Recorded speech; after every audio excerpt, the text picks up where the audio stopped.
SS news चॅनलला subscribe करा, bell आयकॉनवर क्लिक करा। एसएस न्यूजच्या बातम्या पहा आपल्या मोबाईलवर।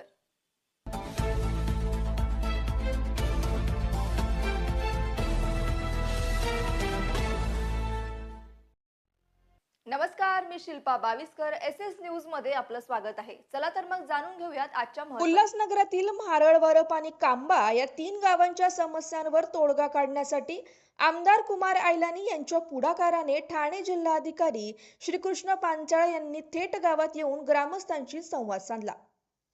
मंगळवारी अँटिलिया येथील गुरुद्वाराच्या सभागृहात झालेल्या आढावा बैठकीत 30 प्रमुख मुद्द्यांवर चर्चा झाली।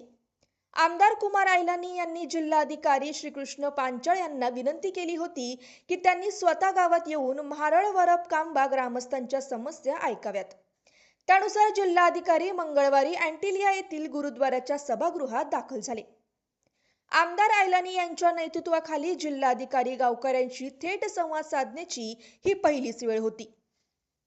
बैठकीत आमदार कुमार आयलानी यांनी 3ही गावांमधील नागरिकांच्या समस्या जिल्हाधिकाऱ्यांसमोर मांडल्या।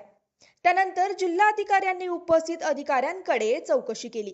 हायवेवर लाईट, स्पीड ब्रेकर, दिशादर्शक फलक, नवीन पोलीस स्टेशन, फायर स्टेशन, प्राथमिक आरोग्य केंद्र, रुग्णवाहिका, पिण्याच्या स्वच्छ पाण्याची व्यवस्था, जिल्हा परिषद शाळांची दुरुस्ती व आधुनिकीकरण, नदीला सुरक्षा भिंत अशा एकूण 30 मुद्द्यांची यादी आमदारांनी जिल्हाधिकाऱ्यांकडे सुपूर्द केली। जिल्हाधिकाऱ्यांनी क्रमवारपणे ग्रामस्थ आणि संबंधित विभागाच्या अधिकाऱ्यांकडून परिस्थितीची माहिती घेतली। जमिनीच्या अडचणी असलेल्या समस्यांवर तोडगा काढण्यासाठी अधिकाऱ्यांना आवश्यक निर्देश दिले। इतर समस्यांच्या निराकरणासाठी ग्रामस्थांचे 10 सदस्यांचे शिष्टमंडळ तयार करण्याच्या सूचना दिल्या, जेणेकरून नियमित फॉलोअप घेता येईल। Bureau report, SS news, Ulhasnagar. काय सांगाल, आढावा बैठक घेण्यात आली, ग्रामस्थांच्या काय मागण्या होत्या ते सवाल नेमकं आपल्याला आपल्या प्रश्न विचारण्याला काय सांगाल? मागच्या काही दिवसांपासून ग्रामपंचायत मरळ, वरप, कांबा या 3 ग्रामपंचायतीची काही निवेदन आली होती आणि इथले सन्माननीय स्थानिक आमदार यांचाही त्याबाबत पाठपुरावा चालू होता आणि त्या अनुषंगानं एक बैठक इथं आयोजित करावी असं इथली सगळ्यांची मागणी होती। त्या अनुषंगानं सन्माननीय आमदार महोदय, जिल्हा परिषदचे मुख्य कार्यकारी अधिकारी, उपविभागाधिकारी, तहसीलदार आणि सगळे इथले लाईन डिपार्टमेंटचे डिपार्टमेंट्स असतील, MGP, MPCB, जिल्हा परिषदचे सगळे विभाग, स्टेटचे काही विभाग, अशा पद्धतीनं इथे बैठक घेण्यात आली। यामध्ये निवेदनामध्ये त्यांचे जे मुद्दे होते त्या मुद्द्यांवरती काही चर्चा करण्यात आली। काही मुद्द्यांमध्ये एकापेक्षा जास्त विभागांचा समावेश होता, तर त्या अनुषंगानं त्याबाबत चर्चा करण्यात काही मान्यता आवश्यक आहे त्या शासनाला। या अनुषंगाने एक पुढच्या 8 उपविभागाधिकारी कार्यालय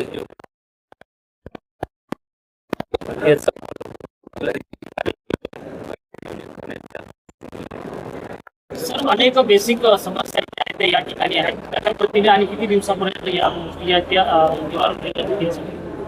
इथे आल्यानंतर समस्यांबद्दल मला यापूर्वी चर्चा झाली होती आणि या भागामध्ये मी कधी जाताना येताना पाहिल्या होत्या की इथे काही नागरी मूलभूत सुविधा आणि समस्या आहेत।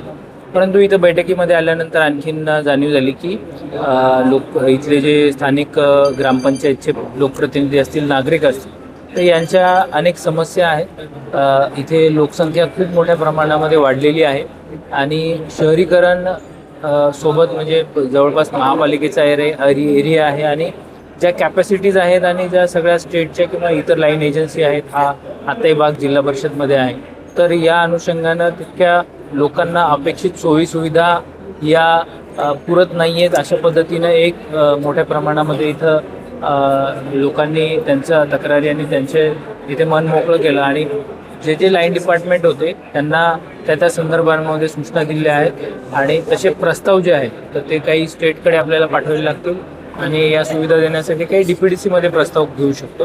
त्या पद्धतीनं सन्माननीय आमदार महोदयांनी DCM साहेबांचेही रिमार्क्स आणि काही पत्रांवरती घेतलेले आहेत। तर आता 8-10 दिवसामध्ये DPDCची बैठक होईल, त्यामध्ये प्रस्ताव ठेवण्यात येतील आणि त्याला मान्यता देण्यासाठी प्रशासनातर्फे देखील प्रयत्न करण्यात येतील. सर ग्रामस्थांनी काय प्रकारे प्रदूषित आहे, उल्हास नदीचा प्रश्न गंभीर आहे, त्या विषयावर काय आपण उपाय आहे? उल्हास नदीमध्ये जो ठाण्यामध्ये वांगणीपासून प्रवास सुरू होतो आणि अगोदर आज काही इथे मला वाटते नदीच्या अभ्यासक आणि पर्यावरणप्रेमी पण होते, त्यांनी काही मुद्दे आणखी सविस्तरपणे इथे मांडले आणि या अनुषंगाने एक हायकोर्टमध्ये ऑलरेडी एक याचिका आहे ज्यामध्ये जे बदलापूर नगरपालिकेचं पाणी आहे ते उल्हास नदीमध्ये सोडण्यात येऊ नये अशा पद्धतीची याचिका एक दाखल झाली होती. हायकोर्टाने काही टाईमलाईन टाकून दिलेले आहेत ज्या अंतर्गत नगरपालिकेने अनट्रीटेड जे वॉटर आहे तर ते झिरोवरती म्हणजे पूर्णपणे थांबवावं अशा पद्धतीच्या हायकोर्टच्या सूचना आहेत.